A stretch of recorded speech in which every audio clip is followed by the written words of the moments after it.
You have called upon me to assume the highest office within your gift.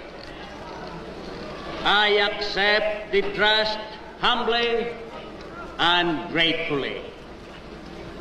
My sole determination is to be president for the people.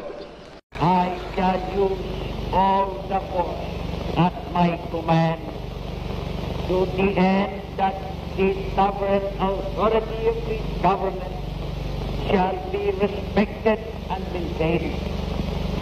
There can be no compromise with this loyalty. I have been warned that too much is expected of this administration, that our people expect the impossible. For the young and vigorous nation of ours, nothing is really impossible.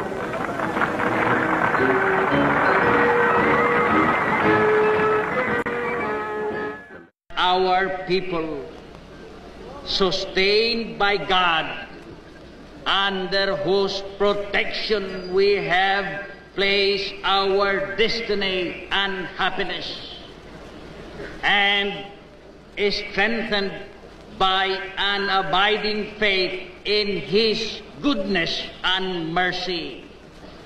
Our people, united and free, shall shape a future worthy of our noble heritage if we but act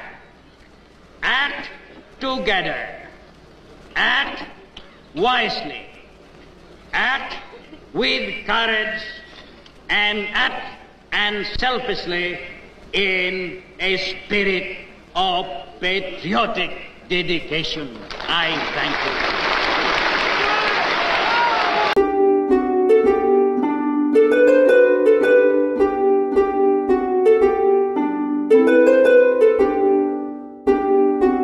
I go home to the Philippines, treasuring in my memory all this kindness, all this courtesy, all this help and assistance.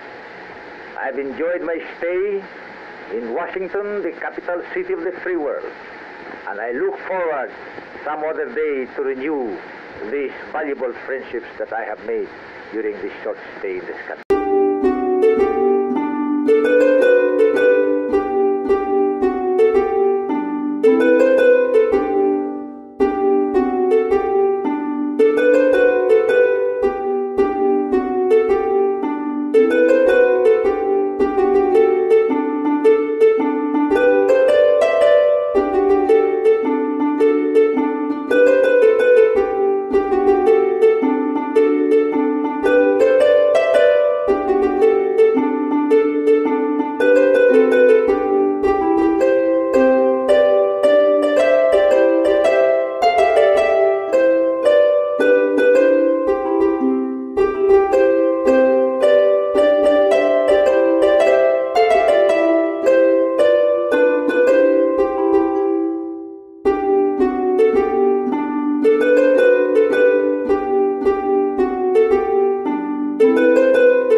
Troops.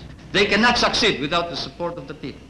We cannot succeed without the support of our people. I am happy to see that the reaction throughout the country is favorable. I have received hundreds and hundreds of telegrams from all corners of the Philippines congratulating you and incidentally me for the proclamation of martial law, for the sudden cessation of anarchy and of criminality throughout the land. and of the re-establishment of an atmosphere of brotherhood amongst Filipinos. Now everybody seems concerned about his neighbor. Now everybody seems to be involved in the destiny not only of himself but of the entire country and of the entire nation. And this is what we have been hoping and praying for.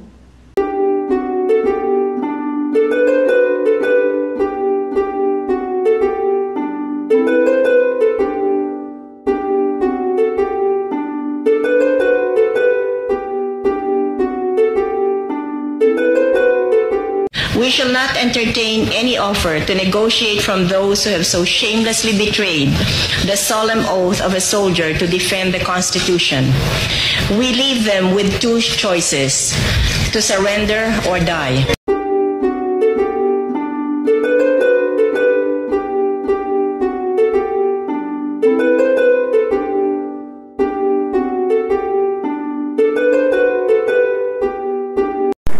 Ako si Fidel Valdez Ramos ay mataimtim na nanunumpa na tutuparin ko ng buong katapatan at sigasig ang aking mga tungkulin bilang Pangulo ng Pilipinas.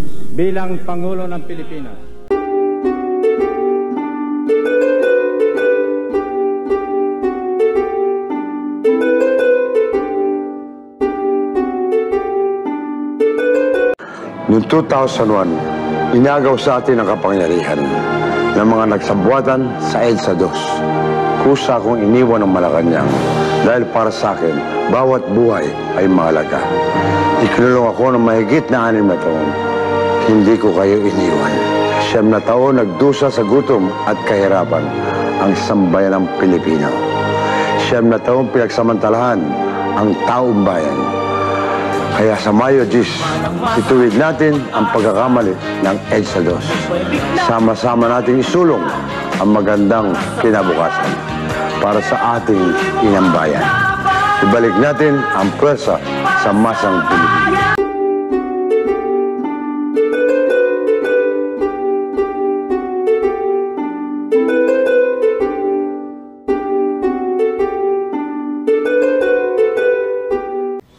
Now is not the time for divisiveness.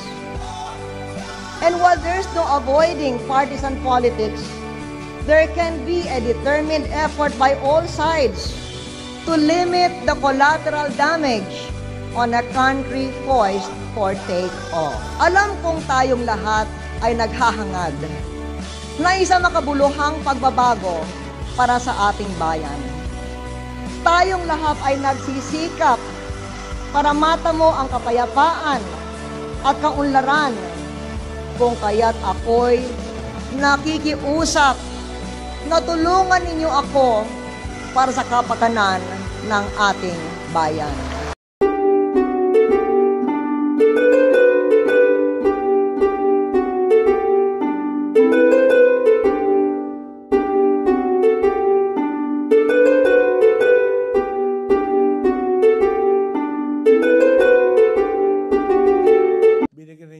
Pagkakataong pamunuan ang transformasyon.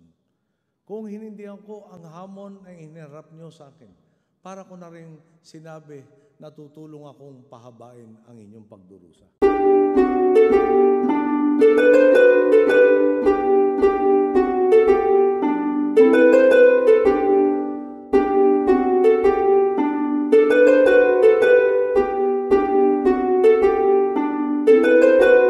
My administration shall implement a human approach to development and governance as we improve our people's welfare in the areas of health, education, adequate food and housing, environmental preservation, and respect for culture.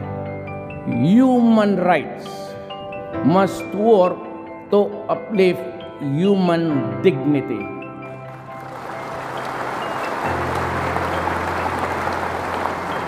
But human rights cannot be used as a shield or an excuse to destroy the country. Your country ay my country.